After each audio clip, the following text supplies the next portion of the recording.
Officer Patrick Stevenson discovered a distressed bobcat near Mill Creek.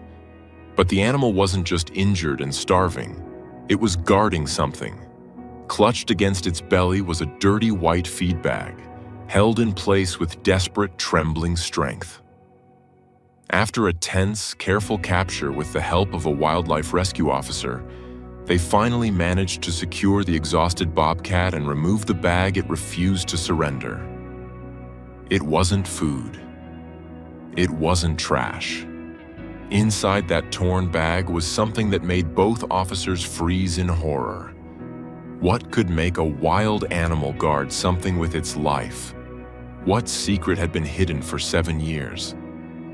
Stay with us, because what started as a simple wild animal rescue quickly turns into one of the most beautiful wildlife stories you'll ever hear. Before we start, hit the like button and make sure to subscribe if you haven't, and hit that notification bell so that you won't miss any new stories. That was the first thing Officer Patrick Stevenson noticed. It wasn't the usual noise of his morning patrol, not the rumble of his cruiser's engine on the gravel shoulder, not the distant chatter of the Deschutes River, nor the cry of a red-tailed hawk. This was a sound that scraped against the peaceful Oregon dawn. It was a raw, guttural, repeating wail. It sounded, to his weary 58-year-old ears, like something caught between a baby's scream and a cat's desperate fight. He'd been a cop in the small town of Pine Ridge for 30 years. He knew the people. He knew the roads, and he knew the sounds of the wilderness that pressed in on their quiet lives. This sound, coming from the creek trail just ahead, was one of pure, undiluted misery. Patrick pulled the cruiser over, the tires crunching on pine needles. He radioed in his position, his voice calm and practiced. "Dispatch, this is Stevenson. I'm out at the Mill Creek trailhead, just off the 26. Going to check on sounds like an animal in distress. Code 1. He grabbed his heavy-duty flashlight, though the morning light was already filtering through the massive ponderosa pines, and stepped out of the car. The air was cool and sharp with the scent of damp earth. The wailing sound was louder now, punctuated by furious, tearing hisses. "Sheriff's Department," he called out, a habit that felt foolish when dealing with an animal. He moved down the trail, his boots quiet on the packed dirt. He rounded a bend thick with wild rhododendrons and stopped dead. It wasn't a dog. It wasn't a coyote. 10 yards from him, huddled in a patch of tall, sun-bleached grass, was a bobcat. It was a young male, but still a formidable creature. Its fur was matted with burrs and dirt, its tufted ears pinned back, its spotted body tense as a drawn bowstring. Its ribs showed faintly, and its eyes, those intense, yellow, wild eyes, were fixed on him. But it was the wail that held him captive. The animal would let out that terrible, high-pitched, sobbing cry, then lower its head and hiss, not at him, but at the thing it was guarding. Clutched between its front paws, pulled tight against its belly, was a dirty, crinkled white bag. It looked like an old, heavy plastic feed sack. The bobcat was draped over it, its claws hooked deep into the material, its entire body a shield. Every few seconds, it would dip its head and rub its cheek against the bag, as if comforting it, before lifting its gaze back to Patrick and letting out another heart-wrenching cry. "Well now," Patrick murmured, keeping his hand away from his sidearm. This wasn't an aggression issue. This was something else. This was desperation. He took one slow step closer. The bobcat exploded. Not at him, but onto the bag. It snarled, a sound like sandpaper on bone, and hooked its claws in deeper, pulling the bag so hard it tore slightly it was refusing to let go. It was guarding this piece of trash with its life. Patrick held up his hands, a placating gesture he knew the animal wouldn't understand. "Easy, fella. Easy now. I'm not going to take your whatever that is." He backed away slowly, his heart thumping. This was above his pay grade. He was a town cop, skilled at handling speeders and the occasional domestic dispute. This was a job for someone else. He got back to his cruiser, the sound of the Bobcat's cries following him, more frantic now that it had seen a threat. He picked up his radio. "Dispatch, get me Sarah Jenkins at Fish and Wildlife. We've got a situation at the Creek Trail. A young bobcat looks to be in poor condition and it's got a hostage, a white bag, and it won't let it go." 40 minutes later, Sarah Jenkins's green wildlife and rec truck pulled up. Sarah was half of Patrick's age and had twice his energy, a no-nonsense woman with a biologist's mind and a rehabber's heart.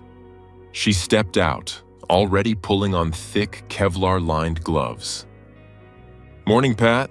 What's the story?" she asked, grabbing a long catch pole and a heavy-duty transport crate. "See for yourself," Patrick said, leading her down the trail. "Been crying like that the whole time. Hasn't moved, just guards the bag." Sarah stopped where Patrick had. She observed, her eyes moving with professional speed. "Yearling," she said quietly. "Male, underweight, probably dehydrated. And you're right, that's distress, pure distress." "And the bag?" "Never seen anything like it," Sarah admitted. "But look," she pointed. "Around its neck. Is that a collar?" Patrick squinted. She was right. Peeking through the matted fur was a thin, dark line. A simple, worn leather collar. "That's not right," Patrick said. "A collared bobcat?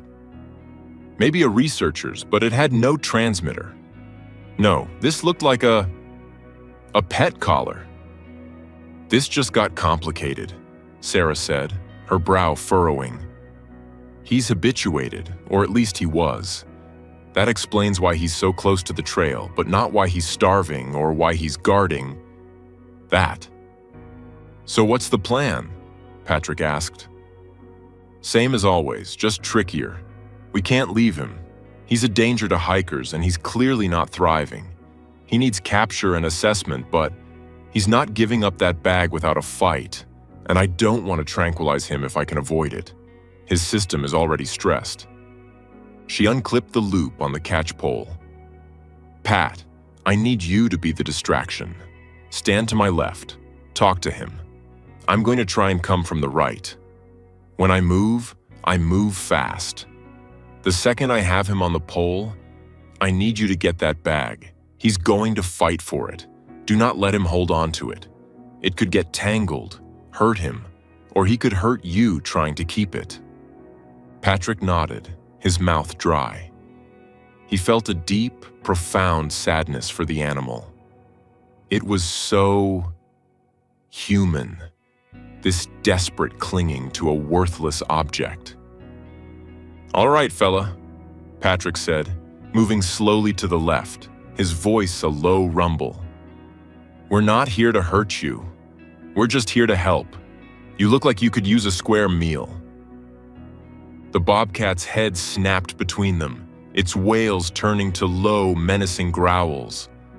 Its entire focus was on the two humans, but its paws never, ever left the bag. "Now, Sarah!" Patrick shouted, feinting a step forward.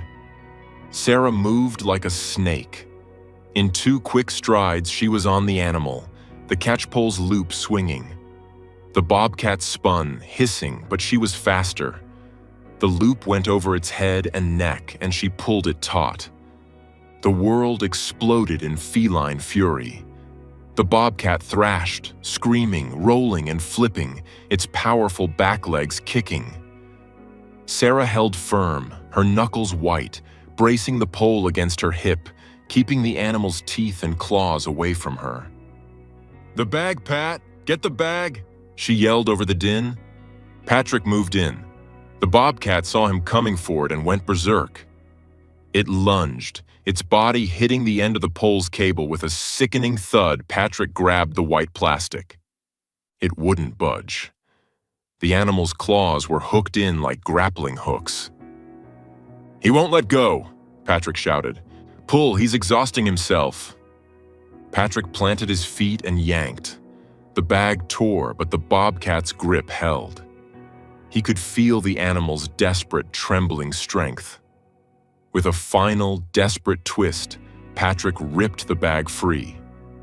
The moment it was gone, the fight stopped. As if a string had been cut, the bobcat collapsed onto the grass, its chest heaving. The scream it let out was no longer one of fury, but of pure, devastating loss. It was a sound that would haunt Patrick Stevenson's sleep for weeks. It was the sound of the very last thing in the world being taken away. Exhausted and defeated, it offered no more resistance as Sarah gently guided it, half dragged, half carried, into the transport crate and locked the door. The sudden silence on the trail was deafening. Patrick and Sarah stood there, both breathing heavily. In the crate, the bobcat lay on its side, its yellow eyes wide, staring at nothing. Patrick looked down at the dirty white bag in his hand. It was heavier than it looked. "What on earth?" Sarah said, wiping sweat from her forehead. "Could be so important?" Patrick pulled at the drawstring, which was knotted with mud. He worked it free and peered inside. His blood ran cold. "Oh my God," he whispered. "What? What is it?" Sarah moved to his side. Patrick didn't answer. He reached into the bag and pulled out a small, frayed blue cat collar. Then a red one. Then a green one with a tiny, tarnished bell. He upended the bag, and dozens of them spilled onto the pine needles. Worn, faded, and frayed cat collars. They stared at the pile, stunned into silence. It was a small mountain of tiny, lost memories. Sarah, her face pale, knelt. "Look," she said, her voice trembling. She picked up a small metal tag on one of the collars.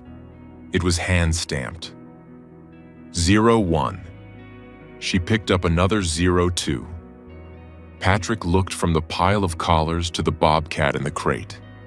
He walked over and, as gently as he could, tilted the animal's head to look at the collar it was wearing.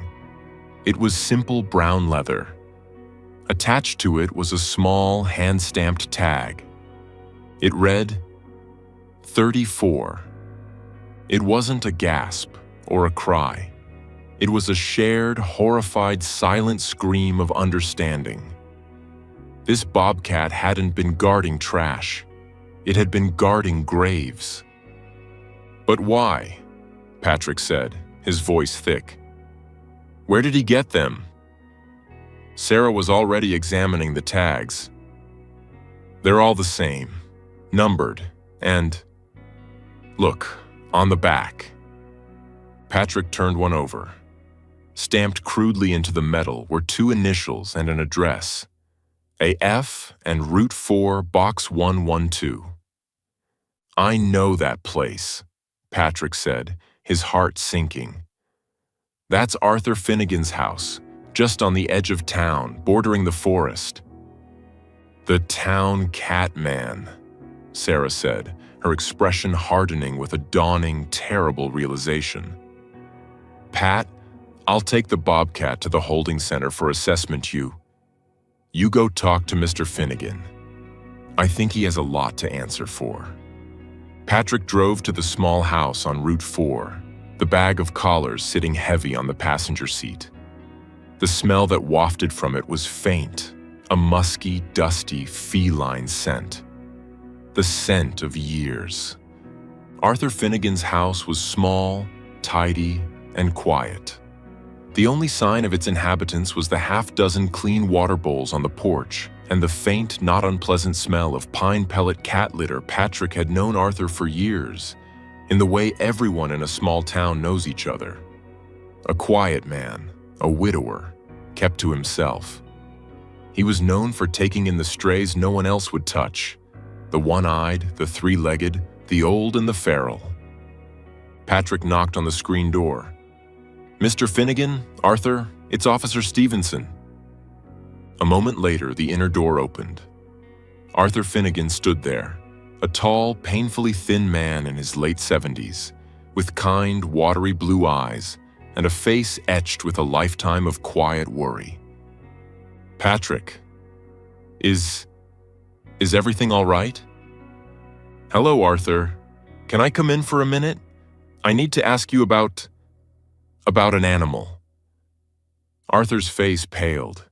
He held the screen door open. "Of course." The house was immaculate. A few domestic cats, a sleek black one, an orange tabby, watched Patrick from the safety of a sofa before vanishing into the back rooms. "Please sit," Arthur said, gesturing to a worn armchair. Patrick remained standing. He couldn't bring himself to get comfortable. He held up the white feed bag. "Arthur, we found this down by the creek trail this morning."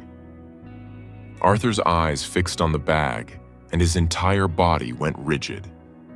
A hand flew to his mouth, and a small, choked sound escaped him. Oh no," he whispered. You found him? Is he all right? He's been gone. 2 days. I thought he'd just gone for good this time." "He's safe, Arthur," Patrick said gently. "But he's a bobcat, and he was guarding this bag with his life." Patrick emptied the collars onto the coffee table. The little bells tinkled. Arthur Finnegan sank into his chair, his face in his hands. He began to cry, not loudly, but with the deep, racking sobs of a man who had held in a secret for too long. "I never meant to," he whispered, his voice muffled. "I swear, Patrick, I never meant for it to happen." Patrick sat down opposite him. "Tell me, Arthur. Tell me what happened." Arthur took a long, shuddering breath and wiped his eyes on his flannel sleeve. It must be 7 years ago now. Just after my Mary passed, the house was so empty. I started, taking in the strays, the ones from the feed store, the ones dumped at the landfill. It gave me a purpose. He looked at the pile of collars, his gaze distant.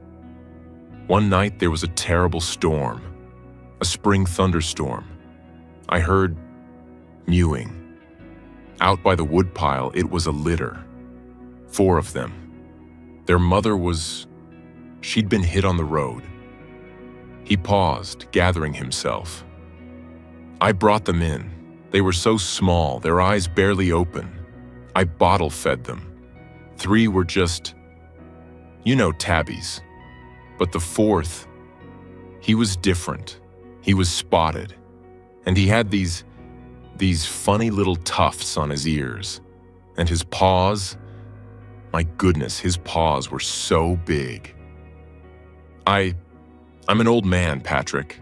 I'm not a fool, but I think I wanted to be fooled. I told myself he was a Maine Coon mix. Something exotic someone had dumped. He was just a kitten, a tiny, helpless thing. What was I supposed to do? Leave him? "So you raised him," Patrick said, his voice soft. "I raised him," Arthur nodded. "I called him Boots. He grew up right alongside the others. He thought he was a cat, Patrick. He truly did. He'd sleep in a pile with the others. He'd try to purr, this deep rumbling sound. He'd rub against my legs for breakfast. He was my boy. And the collars, Arthur? Patrick gestured to the table. Arthur reached out and touched a small red one. My box of memories. When one of them passes, it's the hardest part, you know? They don't live long enough. I can't bear to just throw them away. So I keep their collar, a little piece of them.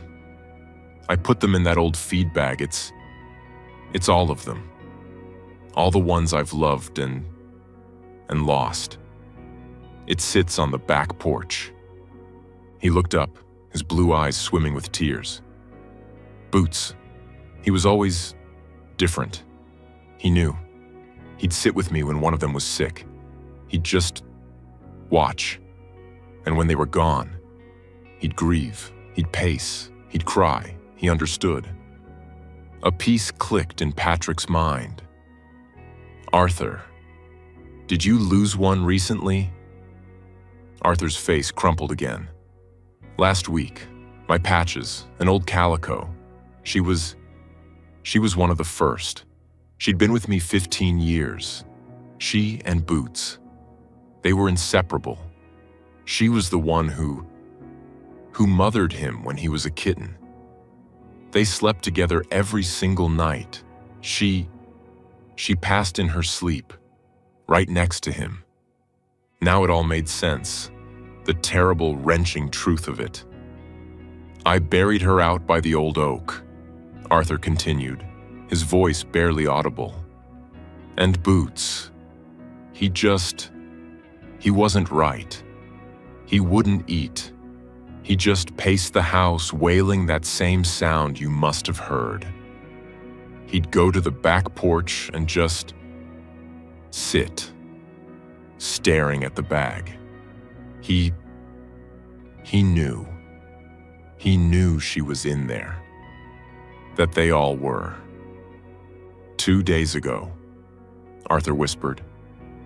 I woke up and he was gone, and the bag was gone with him. He didn't just run away, Patrick. He took his family with him. He was looking for Patches. He was clinging to the only thing he had left of her, of any of them. Patrick Stevenson, a 30-year veteran of the force, a man who had seen the worst of people, felt a tear trace a line down his own weathered cheek. He quietly reached out and placed his hand on the old man's shoulder. Sarah Jenkins met them at the holding facility. She had listened to Patrick's story over the phone, her voice tight with emotion. When Arthur stepped out of the cruiser, she didn't treat him like a man who had broken the law by harboring a wild animal. She treated him like a man who was grieving. Mr. Finnegan, she said softly. He's in here. He's safe. He's sleeping. The vet gave him a mild sedative and some fluids. He was exhausted, utterly spent. She led him into a quiet, climate-controlled room. There, in a large recovery enclosure, was the Bobcat. He was asleep on a soft blanket, his breathing deep and even. He looked smaller, more vulnerable, without his wild fury. He's beautiful, isn't he? Arthur said, his hand on the mesh. He was always so beautiful. Arthur, Sarah said, her voice gentle but firm. We have to talk about what happens now. You know he can't come back to your home. Arthur didn't look away from the sleeping animal. I've known this day was coming for 7 years, dear. Every time he looked at a deer in the yard, every time he'd make that chuffing sound, I knew he wasn't a cat. I was just a lonely old man being selfish. I didn't want him to be alone. And I didn't want to be alone. You gave him 7 years of love he never would have had, Sarah said. He would have died in that storm. You saved him, Arthur. But now, we have to save him again. He can't be put down? Arthur's voice cracked. Absolutely not, Sarah said, her voice fierce. No, he's not aggressive. He's confused. He's imprinted. He can't be released into the wild. He wouldn't survive. But I know a place, a wonderful place. A licensed wildlife sanctuary up in the high desert. It's not a zoo. It's a home. For animals like him, ones that are caught between two worlds. He'll have room. He'll have acres to roam in a natural enclosure. He'll see others of his kind. He can finally learn how to be a bobcat. Arthur finally turned, his eyes searching hers. Will he be happy? He'll be cared for, Sarah said. He'll be safe, and he'll be understood. I think that's the best we can do for him. Arthur Finnegan nodded, a single, slow, painful gesture. All right, it's what's right. It's what's right for him. He had one last request. He took the bag of collars from Patrick. He walked over to the enclosure and set the bag down just inside the mesh, near the sleeping animal's head. Just so he knows he's not alone, he whispered. Until he gets there. A week passed. A long, quiet week. Arthur's house felt emptier than it had in years. Sarah had called to say the Bobcat, whom the sanctuary had simply named Number 34, had arrived safely and was settling into his quarantine enclosure. Then, on a bright, cold Tuesday, Sarah's green truck pulled into his driveway. He's ready for a visitor, Arthur, she said, smiling. If you're up for the drive. The drive was 2 hours, up into the high desert, a land of juniper, sagebrush, and vast open skies. The sanctuary was hidden away, a series of massive chain-link enclosures that blended seamlessly into the rocky landscape. It was quiet, peaceful. The director, a woman named Dr. Eva Rostova, met them. He's in his main enclosure now, she said, shaking Arthur's hand. He's remarkable, very cautious, very gentle. And he's fascinated by the other bobcats in the neighboring enclosures. She led them down a path to an enclosure that must have been 3 acres, filled with rocks, old-growth juniper, and patches of sunlight. At first, Arthur didn't see him.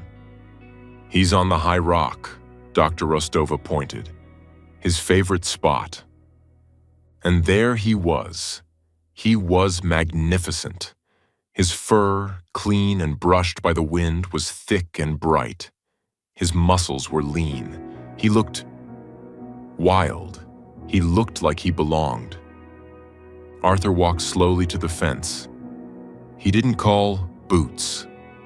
That name was for a different animal, a different life. He just stood and watched. For a long minute, the bobcat didn't move. He was staring out over the desert. Then his tufted ears swiveled. He turned his head. He looked down. He saw the old man standing by the fence. He stood up, not in alarm, but in recognition. He was 100 yards away. Slowly, deliberately, the bobcat began to walk. He moved with a lithe, powerful grace that Arthur had never seen on his back porch. He didn't run. He just came. He stopped a foot from the fence, his yellow eyes locking with Arthur's blue ones. He was no longer a confused, grieving animal. He was a bobcat, confident. calm. "Hello, boy," Arthur whispered, his hand resting on the chain link. The bobcat looked at him. He made no sound for a long moment. Then, he let out a low, soft chuff. It was the sound he used to make, all those years ago when he wanted his breakfast. He stepped forward, right to the fence. He turned his head and for one brief, perfect second, pressed his broad forehead against the wire, right where Arthur's fingers were. It wasn't a cat's headbutt. It was a gesture. A quiet, knowing, final acknowledgement. Then he stepped back. He looked at Arthur for one more second, turned, and with a powerful, effortless bound, leaped up the rock face, disappearing over the top. Arthur Finnegan stood there, tears streaming down his face. But this time, they were not tears of sorrow. Sarah put her hand on his shoulder. "He's all right," Arthur whispered, his eyes on the empty rock. "He's home. He's finally home." He stepped back from the fence, taking one last look at the wild, beautiful space that now held a piece of his heart. He had lost his strange, wild cat, but he had finally, truly given him the one thing his love never could: the world.